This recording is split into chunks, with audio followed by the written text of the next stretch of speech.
ظاہر ہے یہ عقل نابینا نہ ہو چکی ہو، ورنہ انسان اپنے سامنے اللہ کے ولی کو بھی دیکھ رہا ہے، باتیں بھی سن رہا ہے، مگر عمل نہیں کرتا۔ سید الشہداء روز عاشورہ گفتگو فرما رہے ہیں، دعوت دے رہے ہیں، اتنا کچھ کہہ رہے ہیں، پھر امام فرماتے ہیں کہ تمہیں میری بات سمجھ میں نہیں آئے گی، کیوں؟ کیونکہ تمہارے شکم حرام سے پر ہیں۔ اب یہ چند چیزیں پریکٹیکل لائف میں بہت امپورٹنٹ ہیں۔ عزیزان محترم، بہت ضروری ہے کہ انسان ان چیزوں کو سمجھے کہ کون سی چیزیں ہیں کہ جو انسان کو انحراف کی طرف، دوری کی طرف۔ خدا تو کہہ رہا ہے میں تمہارے شرک سے بھی زیادہ قریب ہوں، لیکن میں کیوں نہیں قریب ہو پا رہا؟ اتنی قربت خدا کی اور میں دور ہوں۔ یعنی جب انسان کو احساس ہو جائے، کسی بھی چیز کا احساس ہو جائے، تو وہ محسوس کرتا ہے نا فیلنگ۔ آپ کو پتا ہے میں باہر چلوں گا کیمرے لگے ہوئے ہیں، باہر چلوں گا پولیس کھڑی ہوئی ہے، باہر چلوں گا تو آپ کو ان کے وجود کا احساس کیا کرواتا ہے؟ آپ اپنی سپیڈ کو مینٹین رکھتے ہیں۔ اگر آپ کو بتاؤ کیمرے نہیں ہے، پولیس نہیں ہے، کوئی رکے گا؟ کوئی بھی نہیں رکے گا، جاتا رہے گا جاتا رہے گا۔ اسی طرح اگر ہمیں خدا کے وجود کا احساس ہو جائے تو ہماری زندگی کتنی کنٹرول چلے گی۔ جبکہ ایسا نہیں ہے کہ خدا نہیں ہے یا خدا دیکھ نہیں رہا یا خدا نہیں، سب کچھ ہے۔ یہ اس کی رحمانیت ہے کہ جو ہمیں کچھ کہتا نہیں ہے، یہ اس کی رحمانیت ہے نا۔ ورنہ آپ دیکھیں آپ کے سامنے، آپ اپنی روزمرہ زندگی سے محسوس کریں، ہم نے تو ایسے ہی سیکھا۔ آپ کے سامنے بچہ آیا، بچہ ایک دفعہ کرے غلطی، دو دفعہ کرے، تین دفعہ، آپ کہتے ہیں چوتھی دفعہ تو نہیں چھوڑوں گا، پانچویں دفعہ تو تم نے تنگ کیا، نہیں چھوڑوں گا، چھٹی دفعہ تو میں باہر نکال دوں گا۔ ایسے ہی ہے، جبکہ خدا ایسا نہیں کر رہا۔ خدا ایسا نہیں کرتا اپنے بندے کے ساتھ۔ ایک عارف شہر سے گزر رہے تھے، دیکھا چوراہے پہ بچے جو ہے وہ کھیل رہے ہیں، کھیلتے میں ایک بچے مٹی مٹی لباس گھر جانے لگا، دیکھا اس نے اپنا دروازہ کھٹکھٹایا، ماں نکلی، ماں نے کہا میں تمہیں منع کیا تھا، میں تمہیں ہر روز سمجھاتی ہوں، ہر روز تم کپڑے گندے کر کے آ جاتے ہو۔ کہا ماں مجھے غلطی ہو گئی، مجھے معاف کر دیں۔ کہا ہر روز تم یہ کہتے ہو؟ کہا بس آج مجھے معاف کر دیں، آئندہ میں ایسا نہیں کروں گا۔ کہا اگر اب تم نے ایسا کیا تو میں تمہیں گھر نہیں آنے دوں گا۔ دوسرے دن پھر وہ بزرگ گزر رہے تھے، دیکھا بچے پھر کھیل رہے، پھر دیکھا اس بچے کے لباس پہ مٹی لگی ہوئی ہے۔ تو جب کھیل ختم ہوا اس نے دوستوں سے کہا کہ آج میں گھر نہیں جا سکتا، مجھے اپنے گھر لے جاؤ۔ انہوں نے کہا نہیں، ہم تو خود بڑی مشکل سے گھر جاتے ہیں۔ کہا میری ماں آج مجھے گھر گھسنے نہیں دے گی۔ مجبور ہوا، گھر کا دروازہ کھٹکھٹایا، ماں نے مجھے دیکھا، ماں نے کہا نہیں آج میں دروازہ نہیں کھولوں گی۔ تم ہر روز یہی کہتے ہو اور ہر روز ویسے ہی آتے ہو۔ ماں اندر رو رہی ہے کہ بچہ میری سن نہیں رہا، بچہ باہر رو رہا ہے کہ مجھے معاف کر دے، مجھ سے غلطی ہو گئی۔ اس بزرگ نے دروازہ کھٹکھٹایا اور ماں سے کہا کہ ہم بھی روز خدا کی بارگاہ میں اتنی ہی غلطیاں کرتے ہیں، مگر وہ ہمارے لیے اپنے دروازوں کو بند نہیں کرتا۔ جانے ہوتا خوب یہ ہے، وہ جسے احساس ہو جائے وہ اس احساس کے ساتھ پھر اپنی زندگی گزارتا ہے۔ ہم اپنی زندگی کو دیکھیں کہ ہماری زندگی میں نماز ہے، عبادت ہے، سجدے ہیں، یہ ساری چیزیں ہیں، لیکن کیا ان میں ہمیں احساس ہو رہا ہے کہ خدا مجھے دیکھ رہا ہے؟ حضرت حکیم لقمان، حضرت لقمان جن کا سورہ بھی نام سے اللہ نے قرآن میں نازل کیا ہے، حکمت یعنی وزڈم والی حکمت، دکانوں والی حکمت نہیں، وزڈم والی جو حکمت تھی وہ اللہ نے عطا کی۔ ایک حدیث میں بیان ہوتا ہے کہ حضرت لقمان نے اپنے بیٹے کو 4 وصیتیں کی۔ قرآن کے اندر بھی ہیں کچھ وصیتیں جو حضرت لقمان نے کی ہیں۔ حدیث میں بیان ہوا کہ حضرت لقمان نے اپنے بیٹے سے کہا بیٹا میں آپ کو 4 وصیتیں کر رہا ہوں، اور یہ 4 چیزیں میں نے 400 انبیاء سے سیکھی ہے، استاد سے نہیں سیکھی، کسی عالم سے نہیں، 400 نبیوں سے یہ میں نے سیکھا ہے۔ 4 چیزیں میں آپ کو دے رہا ہوں۔ بہرحال یہ بہت پریکٹیکل سٹیپ ہے، اس لیے میں آپ کی خدمت میں پیش کر رہا ہوں اپنے لیے۔ بہرحال سب سے پہلے میں اپنے آپ کو، اپنے نفس کو تذکر دینے کے لیے پہلی چیز کہا بیٹا جب نماز میں کھڑے ہو تو اپنے قلب کی حفاظت کرو. نماز میں کھڑے ہو اپنے قلب کی حفاظت کرو. انسان کا قلب سب سے پہلے سوچوں کے وجود سے پرواز کرتا ہے. خاص طور پر جب انسان نماز پڑھتا ہے، میں اپنی نماز کی بات کر رہا ہوں، آپ کی بہت بہتر ہے مجھ سے، فوراً خیالات آنا شروع ہو جاتے ہیں.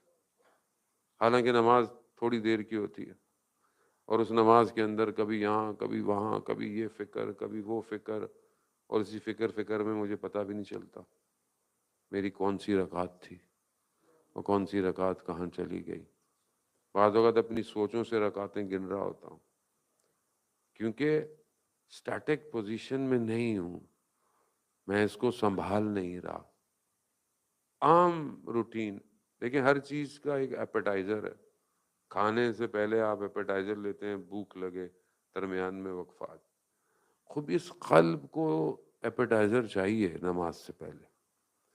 وہ کیا ہے کہ میں ایسا ہوں کہ جب میں واقعاً کھڑا ہوں نماز میں، تھوڑی دیر تو ہوتی ہے، لیکن اس میں مجھے یہ احساس ہو کہ میں کس کے آگے کھڑا ہوں. جبکہ کسی میں دنیا میں کسی شخصیت کے سامنے کھڑا ہوتا ہوں تو کتنا اٹینٹو ہوتا ہوں، اور جتنا بڑا ڈیزگنیشن ہوتا ہے اتنا زیادہ میری کنسنٹریشن ڈیولپ رہتی ہے. لیکن خالق کے آگے، مالک کے آگے انسان کو احساس نہیں ہے. کیا ہو اس کی وجہ یہ کیا ہے؟ یہ قلب عام وقت میں دنیا کی چیزوں کو اندر جمع کیے جا رہا ہے، جمع کیے، ہر چیز داخل ہو رہی ہے، کوئی فلٹر نہیں ہے، کوئی بیریئر نہیں ہے، کوئی رکاوٹ نہیں ہے، ہر چیز اندر جا رہی ہے. یہی چیز پھر سوچوں کو کریٹ کرتی ہے. یہی سوچیں فیوز بنتی ہیں، اور یہ دھواں انسان کے غبار کی طرح اس کے اوپر غالب ہو جاتا ہے، اور اس کی توجہ نہیں رہتی. نماز ہے کیا؟ نماز وہی ہے کہ جب بندے کو خدا سے بات کرنی ہو تو اسے نماز پڑھنی ہوتی ہے، لیکن میں اس سے بات کرتے وقت دھیان ہی کہیں اور ہے. آپ سوچیں نا کہ انسان دن میں 5 ٹائم پڑھتا ہے نماز، الحمدللہ، خدا کا شکر ہے. میں یہ نہیں کہتا آپ یہ نماز ہماری نہیں پڑھنی چاہیے، یہی نماز ہو جیسے بھی ہو، پڑھنی ضروری ہے. آہستہ آہستہ انسان ڈیولپ کرتا ہے اپنے آپ. کوئی تو نماز ہو میری ہفتے میں ایسی کہ جہاں میرے کہیں نہ کہیں قرآن کی وہ آیتیں میرے اوپر مصداق کریں. کوشش تو ہو نا. کون سی سورہ مومنون میں پروردگار کیا کہتا ہے؟ جب یہ نماز پڑھتے ہیں تو یہ خاشیت میں ہے، کہیں نہ کہیں ان کے اندر لرزہ طاری ہوتا ہے، خوف طاری ہوتا ہے. اس ہستی ایسی ہے.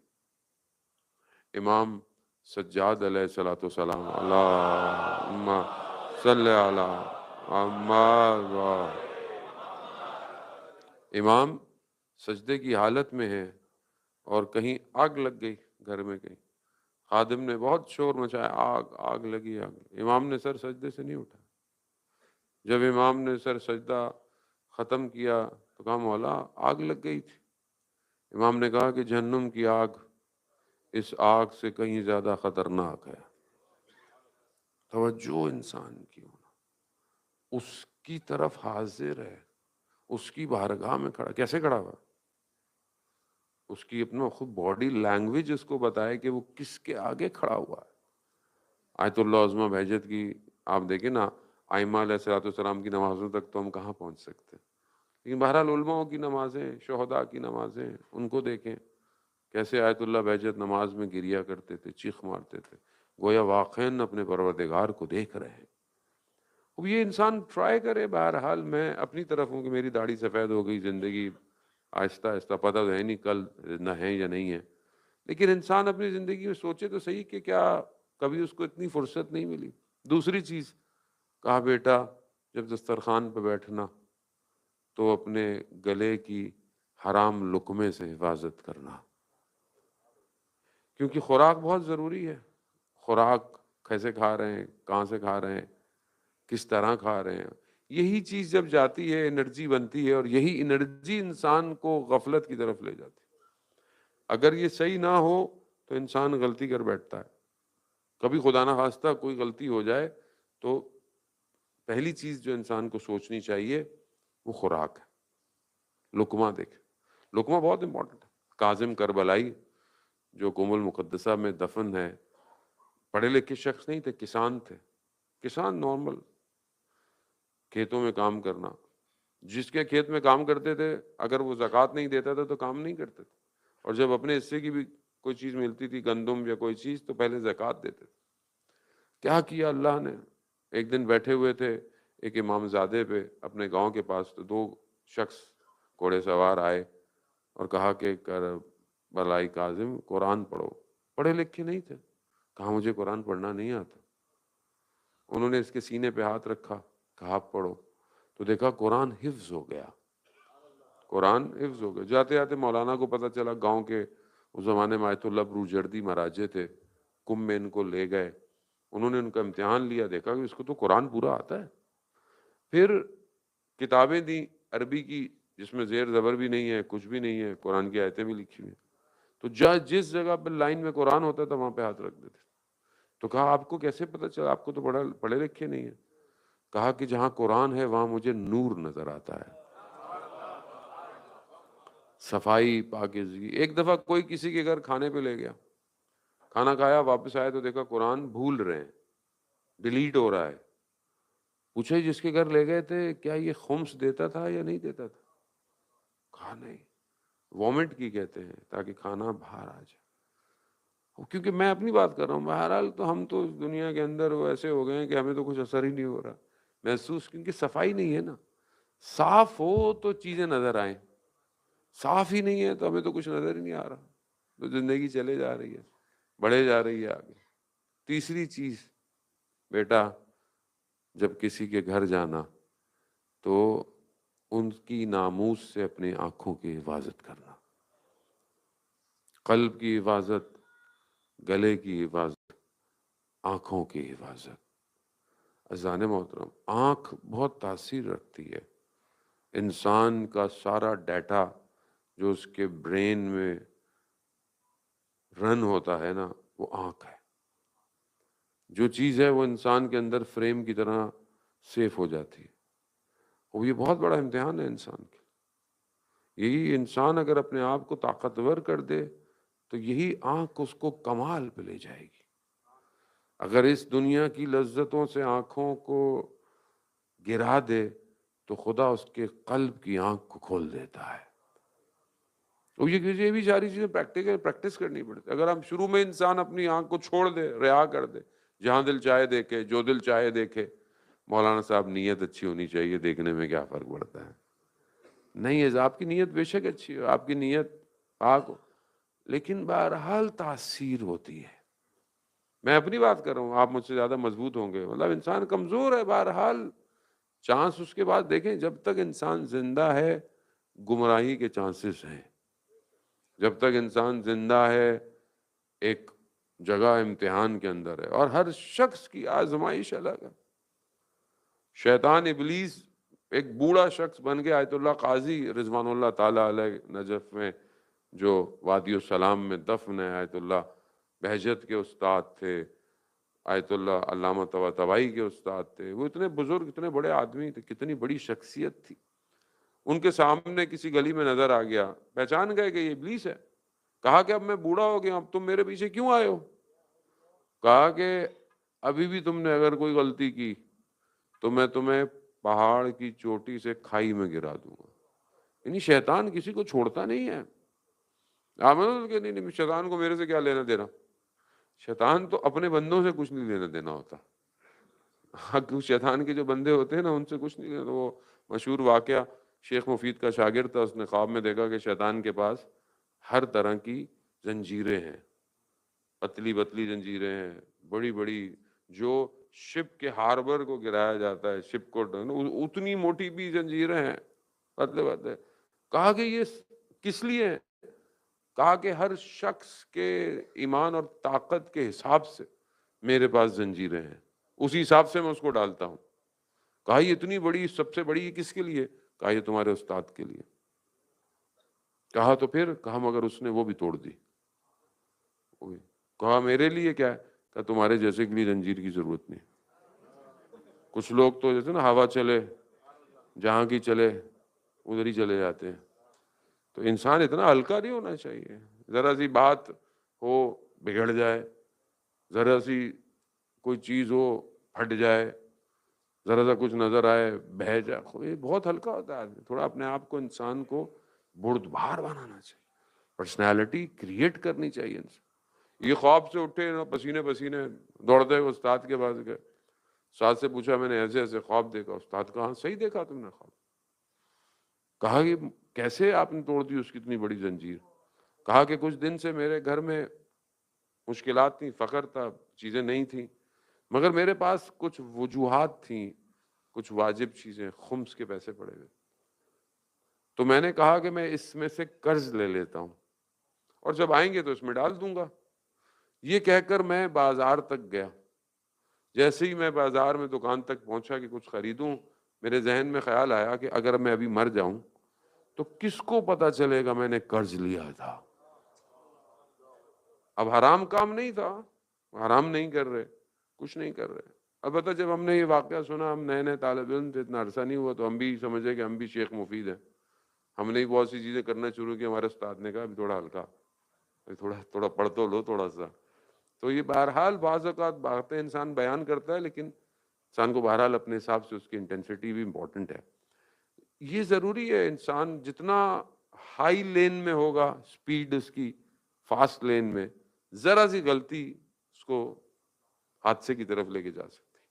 تو انسان اپنی آنکھوں، آج کل ہمارے استاد آیت اللہ سعادت پرور جو ہمارے استاد کے استاد، ان کے شاگرد بیان کر رہے تھے رمضان کے لیکچر کہ جو آج کل کے زمانے میں جو موبائل میں ریلز ہیں، موبائل آپ دیکھتے ہیں، یہ انسٹاگرام، ٹک ٹاک، بے شک آپ اچھی چیزیں دیکھ رہے ہیں، مجلس سن رہے ہیں، اپنی ایجوکیشن کی چیزیں دیکھ رہے ہیں، آپ کچھ اپنی ضروریات زندگی کو دیکھ رہے ہیں، لیکن اسکرول کرتے کرتے ساری چیزیں آپ کی مرضی کی نہیں آتی. اس کا اپنا الگوریتھم ہے. کہا کہ اس حالت میں بھی جب آپ کی نگاہ کسی ایسی چیز پر جو مناسب نہ ہو پڑے، تو وہ کہتے ہیں کہ انسان کی روح 500 سال نیچے چلی جاتی ہے. ہم سوچیں نا کہ انسان آنکھ کے ذریعے سے کتنا گرفتار ہے، بہت مشکل ہے. اب یہ نہیں کہ انسان کام نہ کرے، نکلے نہیں، دیکھیں کہیں اور مضبوط کرنا پڑے گا، اور وہ مضبوطی انسان کی خلوت میں ہے. انسان اپنے آپ کو مسلح پہ اسٹرانگ کر سکتا ہے. انسان اپنے آپ کو مناجات ہے، 15 مناجات ہیں جو مفاتیح الجناح میں ہے، مناجات خمسہ اشرا، 15 مناجات. یہ موبائل میں جتنی آپ کی اپلیکیشنز ہیں، شیعہ ٹول کٹ، ڈیوائن پلس، سب کے اندر موجود ہیں، اردو میں، انگلش میں، جس لینگویج میں آپ پڑھنا چاہیں. اس کی جو دوسری مناجات ہے، پہلی مناجات تائبین ہے، دوسری مناجات شاقین، یعنی شکوہ کرنے والے کی مناجات. یعنی بندہ خدا کی بارگاہ میں شکوہ کر رہا ہے. تھوڑا سی آپ اس کو انشاءاللہ پڑھیں گے تو آپ کو اندازہ ہو جائے. شکوہ کر رہا ہے، پروردگار میرے نفس نے مجھے ذلیل و خوار کر دیا ہے، میں تیری بارگاہ میں اپنے نفس کا شکوہ کرنے آیا ہوں. شکوہ ہے، آنکھوں کا شکوہ، زبان کا شکوہ، اس کی بارگاہ میں کرنا پڑے گا. انسان موت اب یہ کریں گے تو انسان متوجہ ہوگا کہ وہ خود کیا کر رہا ہے. چوتھی چیز، پہلی چیز قلب کی حفاظت کرو، دوسری اپنے گلے کی آرام لقمے سے حفاظت کرو، تیسری اپنی نگاہوں کی حفاظت، چوتھی جب آپس میں جمع ہو بیٹھو تو اپنی زبان کی غیبت سے حفاظت کرو. خب یہ مبتلا بے ہے، یہ پریکٹیکل ہے کہ جب انسان 2 لوگ بیٹھے ہوں تو تیسرے کی برائی کرنی ہے، 3 بیٹھے ہوں تو چوتھے کو چھوڑنا نہیں ہے. وہ لذت ملتی ہے انسان کو، بڑا اچھا لگتا. زیادہ یہ ہرڈلز ہیں، یہ رکاوٹیں ہیں جن کی گفتگوؤں میں کچھ اور ہوگا، ظاہر ہے وہ خدا کے کیسے قریب ہوگا. دیکھیے بناوٹی تو آپ خدا کے قریب نہیں ہو سکتے، دنیا کے قریب ہو سکتے ہیں آپ دکھاوے کے طور پر. مطلب کسی کو بولے ارے ہم آپ کو بڑا پسند کرتے ہیں، ہم آپ کا بڑا احترام کرتے ہیں، بعد میں نکلے بھائی کون کیا کیسے. خدا کو ایسا نہیں کر سکتے. خدا تک جانے کے لیے یعنی پورے وجود سے جانا پڑے گا. زبان بھی جائے گی، آنکھ بھی بڑھے گی، انسان کی سوچیں انسان ہر وجود سے، اور حدیث قدسی ہے، پروردگار ارشاد فرماتا ہے میں کسی چیز میں سما نہیں سکتا سوائے قلب مومن کے۔ اب اگر یہ قلب صاف ہو تو ہی سمائے گا خدا۔ اب میں اپنے اس قلب کو دیکھوں کہ میں نے تو اس کو بھرا ہوا ہے۔ انسان پریکٹیکلی اب زندگی میں جب دین کو فالو نہیں کرے گا تو یہی ہوگا کہ یہ کہیں نہ کہیں گرفتار رہے گا، اور یہی گرفتاری اس کی عبادت کو بھی کم رنگ کر دے گی، اس کے معاملات کو، اس کے رشتوں کو۔ اذان موت